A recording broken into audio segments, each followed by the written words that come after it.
Capítulo 32. Eu sentia pena, um dó imenso, mas não remorsos, como Maria José e os outros esperavam. Tinha antes a mesma primeira impressão de quase rancor a ele. Se não rancor, pelo menos queixa.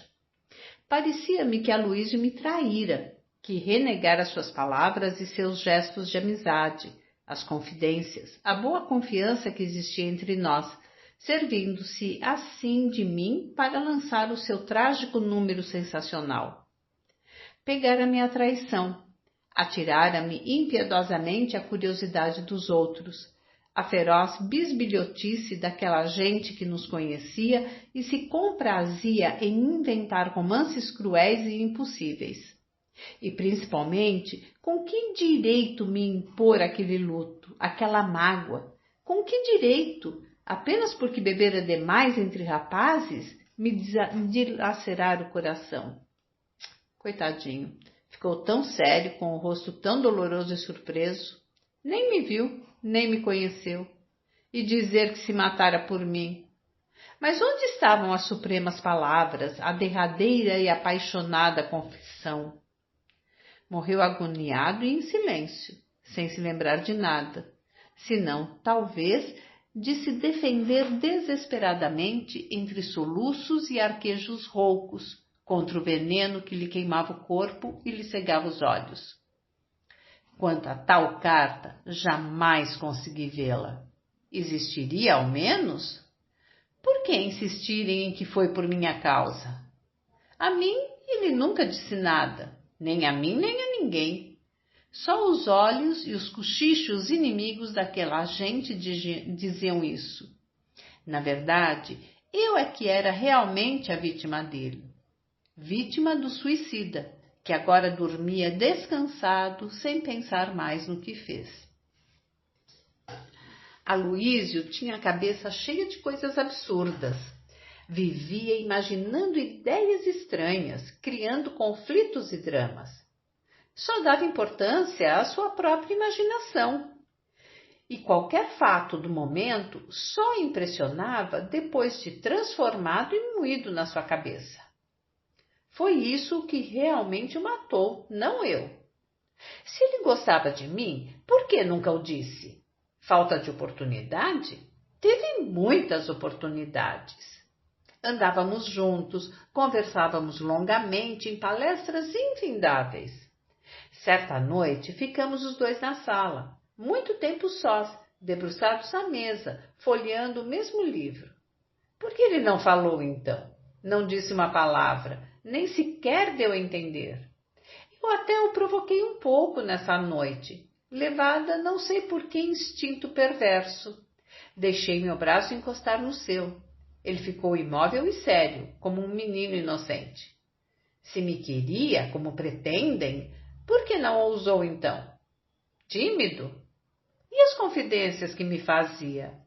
Falava sobre suas mágoas secretas, sobre a sua vida irregular de estudante, até sobre as mulheres que frequentava. E eu o encorajava a se abrir comigo. Interessava-me pelo seu coração complicado e mórbido, pela sua cabeça cheia demais. Se há, pois, algum culpado, se alguém o matou, foi essa sua cabeça doentia, não eu. No entanto, todos estranhavam eu não me haver coberto de luto como uma viúva. A tia dele só me chamava a filha de Satanás.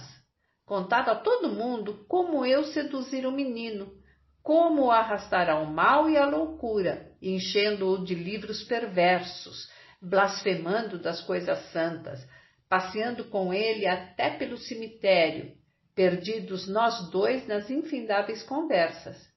E no fim, eu tinha ido ver Aloísio morrer.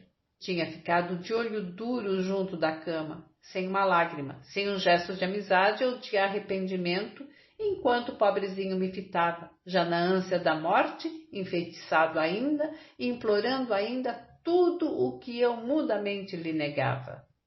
Não botou uma lágrima, uma única. E a verdade é que meus olhos a todo instante se enchiam de água. Meu coração vivia pisado de sofrimento e de pena. E de noite, nas minhas insônias, agora mais terríveis do que nunca, era aquela mágoa, era o choro secreto e silencioso que me povoavam a vigília. Capítulo 33. Deixei de olhar para o mundo que sempre me parecera tão bonito antes, o céu, as paisagens, as flores. Tomei horror a rosas, flores de enfeitar mortos, flores de enterro, feitas para cheirar dentro de caixões e por cima de túmulos. Tinha medo de ler. Todo livro é uma evocação de tragédias.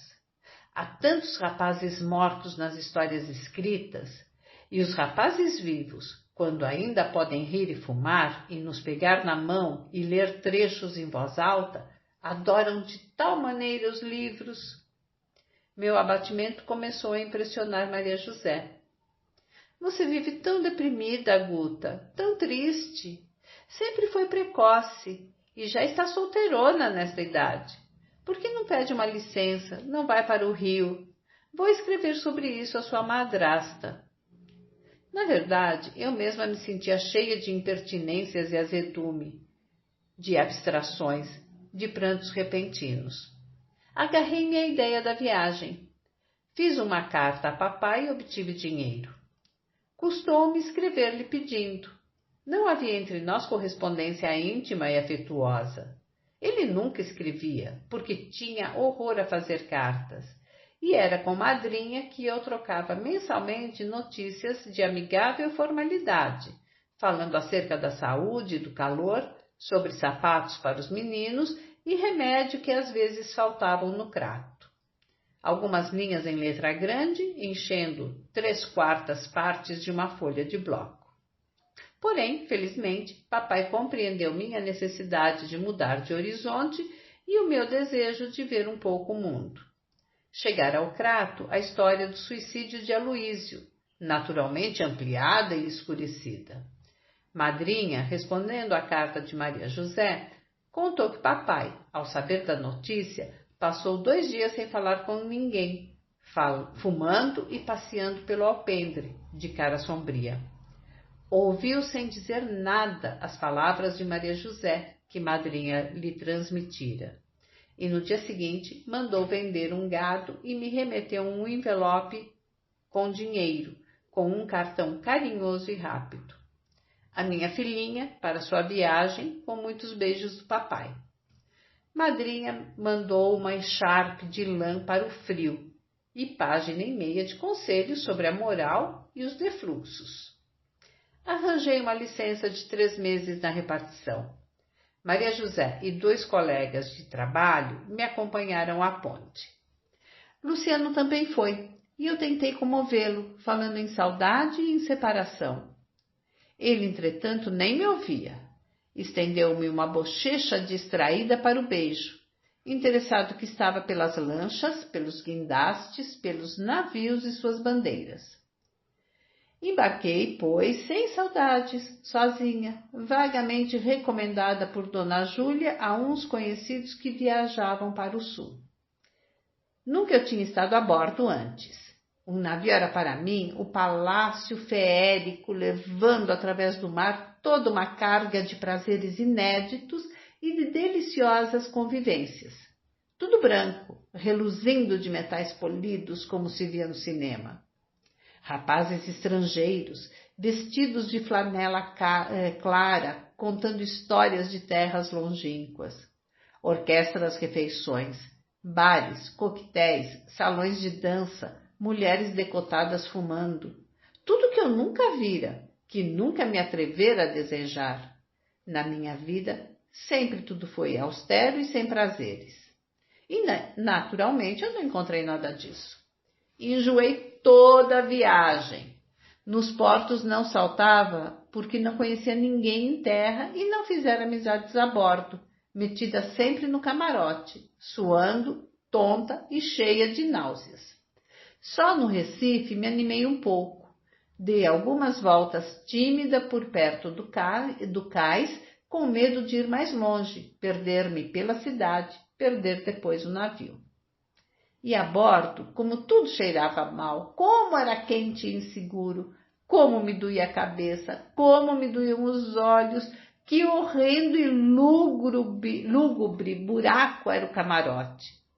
Bastava-lhe abrir a porta e um bafo morno saía de dentro, como de um forno sujo. E eu mal conseguia me arrastar até o beliche.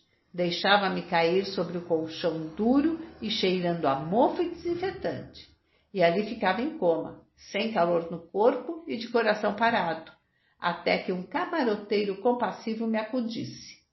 Parava o navio, eu me reanimava, vestia uma roupa melhor e ia para o tombadilho. Já todo mundo saíra de bordo, para a terra. Só ficava na coberta um velho senhor doente de beriberi, estirado na cadeira de pano, com uma filha solteirona ao lado. E eu me sentava também, ou me punha à murada, olhando melancolicamente os poucos passantes que se arriscavam pelo cais, os guindastes que carregavam e descarregavam gemendo, os ganhadores que dormiam na parca sombra dos armazéns. Capítulo 34. Os primeiros dias no Rio foram de cansaço, de rumor e tédio. Um tédio característico, uma espécie de tédio movimentado, implacavelmente monótono, como um rumor inalterável de máquina. Tédio de me sentir inútil e sozinha, parada, no meio da agitação de todos, sem ponto de referência afetiva com ninguém, unidade extraviada no meio da multidão estranha. Muito barulho, muita gente, um vai-vem desesperado que arrastava vertiginosamente os automóveis e os homens da rua, os pregoeiros, os ônibus que correm loucamente como para salvar do incêndio os lugares remotos de nome de poemas indicados nas tabuletas. E até na pequena pensão onde eu me acolhera, o rumor desconcertante se propagava por meio das conversas de mesa, maliciosas e agudas, ajudadas por uma gíria irreverente, onde eu me perdia. Dos bondes que passavam em fila constante pela rua, abalando a casa toda, da crioula cinematográfica que limpava os móveis cantando foxes com voz de soprano, e do telefone, chamando estrepitoso e incansável os rapazes da casa, de um em um. Dos ditos rapazes que se acotovelavam de manhã à porta do banheiro, almoçavam às carreiras o bife com batatas e davam beijos sonoros. Tudo era sonoro, violentamente sonoro, na cara rosada de Dona Adelina, a portuguesa dona da pensão. Ela limpava a face com a ponta do avental e risonhamente os chamava de mariolas. Levara-me àquela casa uma recomendação de Dona Júlia. Lá moravam sua irmã e o marido, o tal que era médico do exército, asmático e neurastênico, homem dado a discussões violentas, que o seu largo vozeirão tornava assustadoras. Discutia sobre tudo, sobre teatro e sobre moral, sobre agricultura e matemática, mas especialmente sobre história. Admirava com furor estridente Henrique IV e o Edito de Nantes, Danton, o Marquês de Pombal, Sebastião José de Carvalho e Melo, Conde de Oeiras e Marquês de Pombal, e Floriano Peixoto. Como os receberia, Marechal? A bala. Admirava também Camilo Flammarion. Em literatura, adorava Júlio Dantas. Não sei por que misteriosa e frívola afinidade. E depois de ver a mesa disputar trovejantemente sobre os discursos da Convenção ou sobre a expulsão dos jesuítas, era comoventemente ridículo ouvi-lo recitar com voz melíflua, piscando um olho safado e sorrindo sob o bigode amarelo, as frascarices galantes do seu poeta. Avisado pela cunhada, foi-me receber ao cais, levando pelo braço a mulher, gorda e sossegada, tão diferente de Dona Júlia que ninguém as diria irmãs.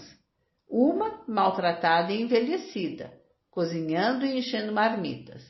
A outra vestida de seda cara, pintada e sorridente, como um renar enrolado pelos ombros. Foram-me uns tutores cômodos, indiferentes e amáveis. Não me importunavam nunca, deixavam-me sair só a qualquer hora, sem admiração nem censuras. Dona Alice só me dava conselhos a respeito de trajo, calçado e lojas barateiras, e me serviu de muito. O major gostava das moças modernas. Era pela independência feminina e seu tipo de mulher ideal era uma espécie de sufragista assexuada que esbofeteasse os galãs na rua, soubesse ganhar contos de réis no escritório e falasse pelo menos 3 línguas. Aclimei-me, entretanto, bem depressa. Com 8 dias já conhecia o centro, já tinha pontos, já fizera amigos, já tomava parte nas conversas do jantar e sorria às amabilidades dos rapazes. Conversava especialmente com o Dr. Isaac, um rumaico de cabelo vermelho e grandes mãos brancas, voz lenta e grave, de um sotaque pitoresco e arcaico, que lembrava a fala de línguas mortas. Era médico, chegara ao Brasil há 1 ano e estudava para revalidar o diploma. Gostava de me contar coisas da sua terra e falava em gentes e localidades de nomes harmoniosos como os dos heróis gregos. Em algumas noites calmas, ele e eu nos deixávamos ficar na sala, depois que todos os outros iam embora. Só o major cochilava na sua poltrona e Dona Adelina fazia tricô junto ao abajur de pé, sombrio e horrendo como um chapéu de chuva.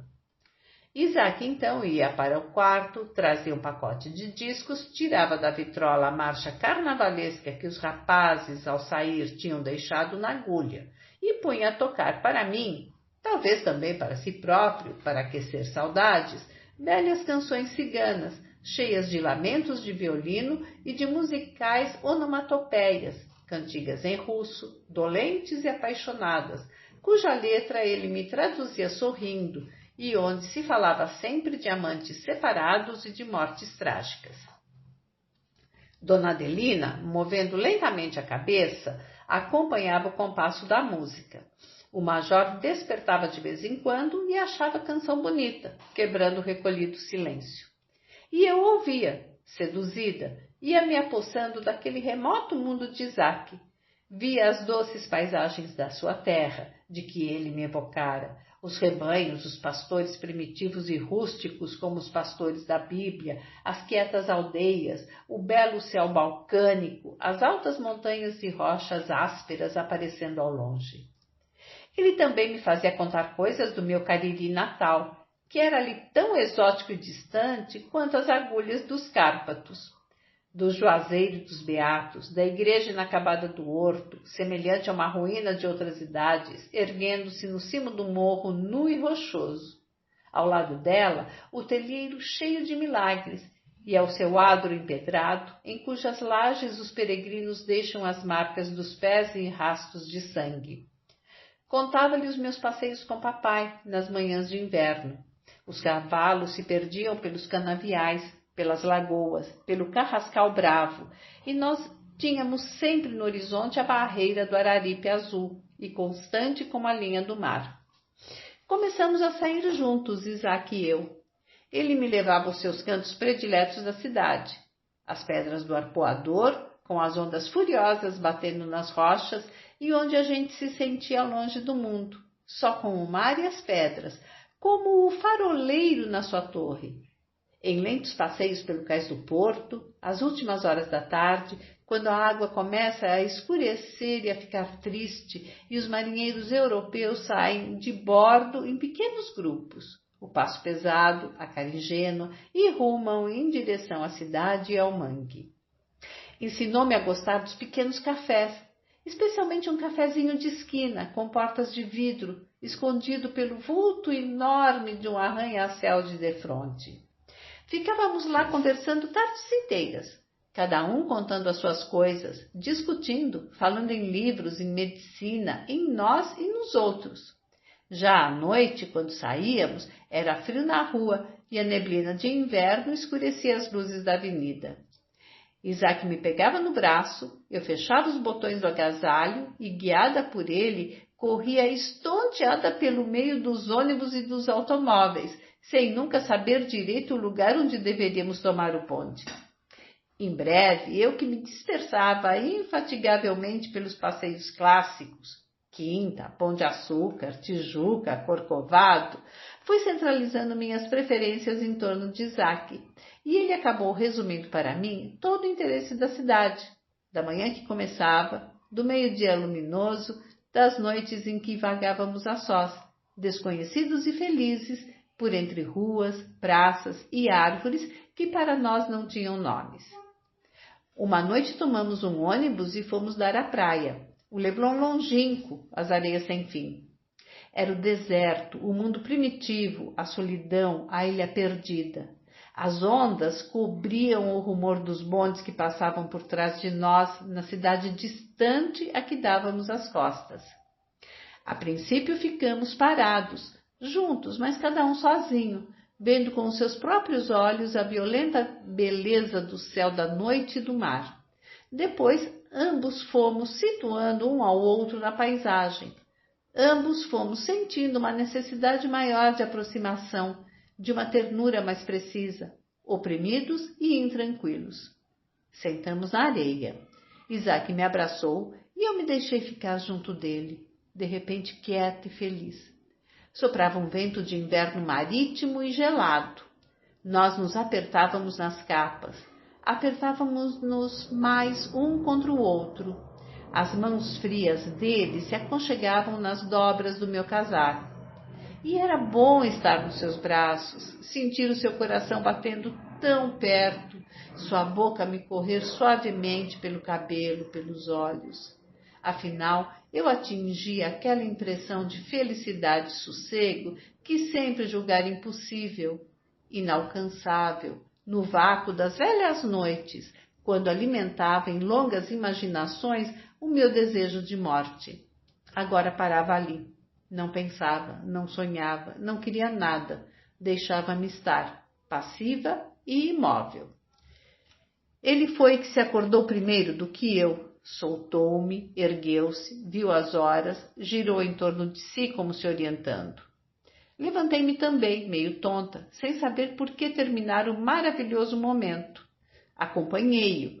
Fomos voltando para o asfalto, para o fim da rua iluminada que emendava com o nosso deserto. No bonde, quase sem gente, sentamos juntos no último banco, de mãos presas, eu sorrindo para ele.